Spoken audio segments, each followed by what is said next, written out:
Hai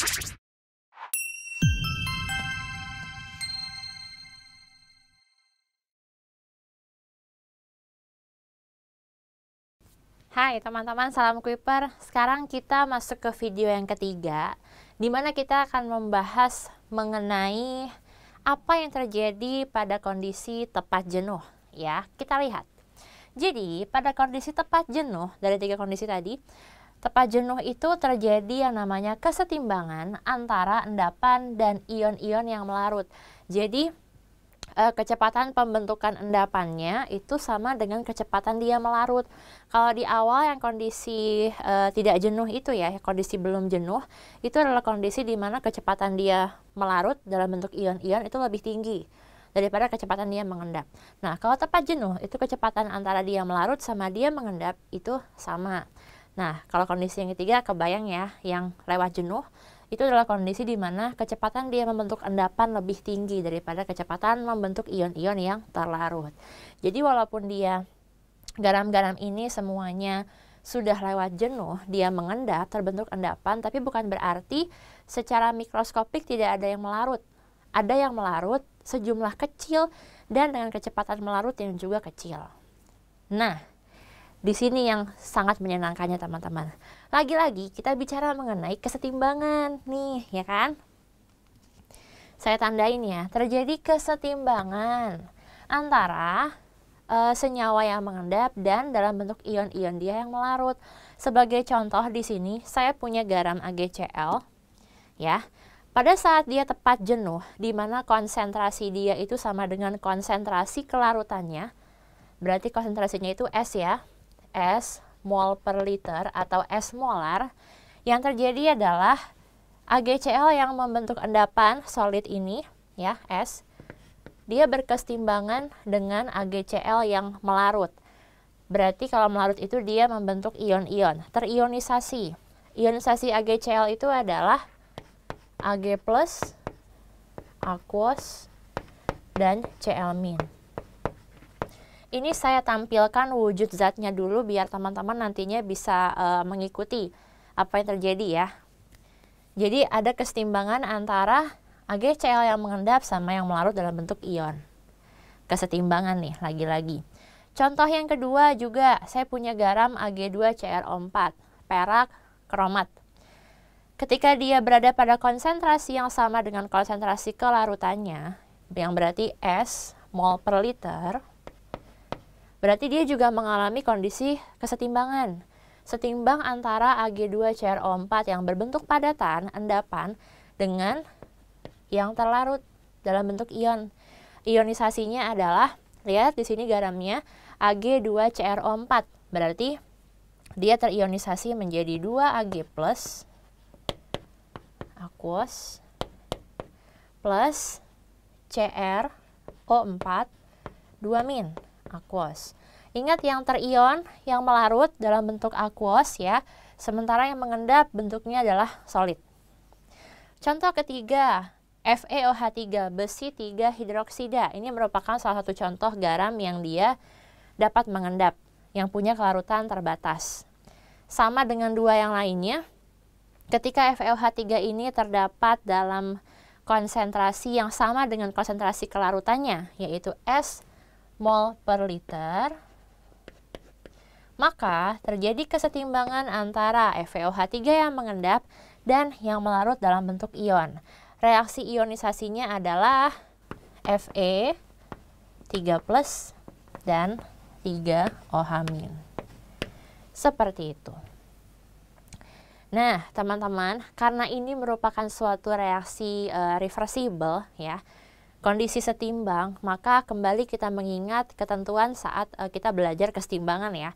Untuk reaksi reversible yang mencapai kondisi setimbang seperti ini, akan ada yang namanya konstanta kesetimbangan K. Di mana rumus K itu prinsipnya adalah konsentrasi produk per reaktan pangkat koefisien masing-masing. Nah, konstanta kesetimbangan ini yang kita sebut sebagai KSP namanya. Di mana KSP ini adalah yang kita sebut sebagai hasil kali kelarutan. Kenapa demikian? Yuk kita coba hitung ya. Pertama untuk yang AgCl di sini, langsung saya pakai istilah KSP ya. KSP untuk AgCl. Ingat kaidahnya, untuk menghitung konstanta kesetimbangan dalam larutan, yang masuk hanyalah yang berwujud larutan, aqueous. Sementara untuk yang berwujud padat dan liquid itu nggak masuk. Berarti ini nih, yang mengendap ini nih, solid, ini semuanya nggak masuk. Dengan demikian, untuk AgCl, rumus KSP-nya adalah konsentrasi dari produk. Produknya adalah Ag+, ya. Ion Ag+, dan ion Cl-. Yang dua-duanya ini koefisiennya 1, sehingga pangkatnya 1. Dua-duanya berwujud aqueous, jadi hanya mereka yang dimasukkan. AgCl-nya yang solid nggak masuk. Ini adalah rumus untuk menghitung KSP AgCl. Seperti itu. Sekarang lagi, senyawa yang kedua Ag2CrO4. Nah, ini merupakan garam dengan 3 ion ya. Kalau AgCl itu dia menghasilkan 2 ion, 1 Ag+, 1 Cl-. Kalau untuk Ag2CrO4 dia 3 ion, yaitu 2 ion Ag+, dan 1 ion CrO4 2-, 3 ion. Nanti FeOH3 itu 4 ion. Fe3+1 sama 3OH-, 4 ya. Untuk Ag2CrO4 di sini, dengan reaksi ionisasi demikian, maka rumus konstanta kesetimbangannya, KSP-nya adalah konsentrasi dari kation Ag+, ingat pangkat koefisien yaitu 2, ya, pangkat 2, dikali sama konsentrasi anion CrO4 2-. Pangkat koefisiennya yaitu 1. Ini rumus untuk menghitung KSP atau konstanta hasil kali kelarutan dari Ag2CrO4. Contoh terakhir, FeOH3. Ini merupakan tadi ya garam dengan 4 ion. Dia terion jadi Fe3+ dan 3OH-. Maka KSP-nya adalah konsentrasi Fe3+ pangkat 1 karena dia koefisiennya 1 dikali dengan konsentrasi ion OH- pangkatnya adalah 3. Nanti pada akhirnya kalau teman-teman udah lancar, teman-teman nggak perlu bikin reaksi ionisasinya juga udah bisa. Ya, hanya dengan melihat indeks teman-teman udah tahu pangkatnya berapa. Gitu ya. Nah, sekarang ya, ingat KSP ini kita hitung dari kelarutan ya, teman-teman. Dari kelarutan, karena kita bicara kondisi saat tepat jenuh. Maka, sekarang apa sih hubungan antara KSP sama bilangan S-nya? Kita coba lihat ya. Misalkan, saya di sini AgCl-nya itu terdapat sejumlah S, konsentrasi kelarutannya. Dalam keadaan setimbang, dan mereka semua ini reaksinya setara, maka ion Ag+ dalam larutan itu adalah sama dengan S, mol per liter. Karena dia perbandingan koefisiennya 1:1 dengan AgCl. Demikian pula dengan konsentrasi Cl-, ini juga S. Pakai perbandingan koefisien terhadap konsentrasi garamnya, S. Di mana S adalah kelarutan.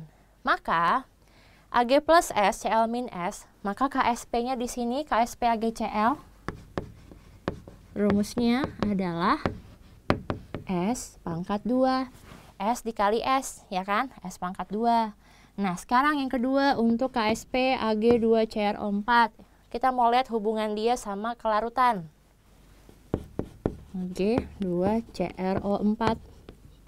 Nah, di sini Ag plusnya koefisiennya 2, CrO4 2-nya 1. Berarti kalau Ag2CrO4-nya adalah S mol per liter, Ag plusnya adalah 2 dikali S. Kemudian CrO4 2-nya adalah 1 kali S. Kita masukkanlah angka ini ke dalam KSP. Ag plusnya tadi adalah 2S, ya, dikuadratin. CrO4 2-nya adalah S. Yang berarti ini KSP Ag2CrO4-nya adalah 4S kuadrat dikali S. 4S pangkat 3. Jadi KSP-nya adalah, ini Ag2CrO4 ya. Ag2CrO4-nya 4S pangkat 3. Oke, AgCl dapat, Ag2CrO4 dapat, terakhir yang FeOH3 nih. KSP Fe OH 3. Langsung aja di sini kalau dia S, maka Fe-nya adalah S, OH-nya berarti 3S, ya kan? Konsentrasi ini masing-masing kita masukkan ke rumus KSP, yaitu konsentrasi Fe3+, yaitu S, OH-nya adalah 3S. Pangkatin koefisien 3. Sehingga nantinya rumus KSP untuk FeOH3 adalah 27S pangkat 4, ya. Nah, teman-teman, ini yang saya tandain ini, ya, yang saya kotakin, ini merupakan contoh rumus KSP yang menyatakan hubungan antara kelarutan dan hasil kali kelarutan atau konstanta hasil kali kelarutan, ya, KSP, untuk garam dengan 2 ion. Saya pakai perwakilan AgCl. Nanti kalau teman-teman ketemu garam-garam lain yang dia juga 2 ion, contohnya apa ya? BaSO4 itu 2 ion, ya. CaCO3 2 ion juga. Maka rumus KSP-nya adalah S kuadrat. Sama. Kemudian, untuk senyawa-senyawa garam dengan 3 ion seperti Ag2CrO4, kemudian apalagi ya? Seperti PbCl2, ya. Itu rumusnya adalah KSP sama dengan 4S pangkat 3. Ini adalah untuk garam dengan 3 ion. Sementara garam dengan 4 ion seperti FeOH3, ini rumus KSP-nya adalah 27S pangkat 4.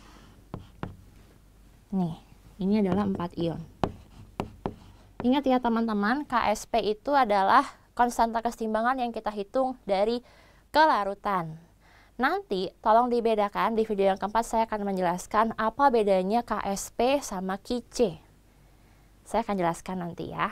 Oke. Ini rumus KSP-nya, teman-teman. Jadi bisa teman-teman hafalkan, ya.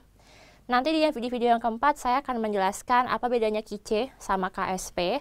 Terus apa hubungan antara KC, KSP, dan kondisi-kondisi tadi, jenuh, tak jenuh, lewat jenuh, ya. Jenuh, tak jenuh, tepat jenuh. Dan apa sajakah faktor-faktor yang mempengaruhi kelarutan. Sekarang kerjakan dulu kuisnya. Sampai ketemu di video yang keempat. Salam Kuiper.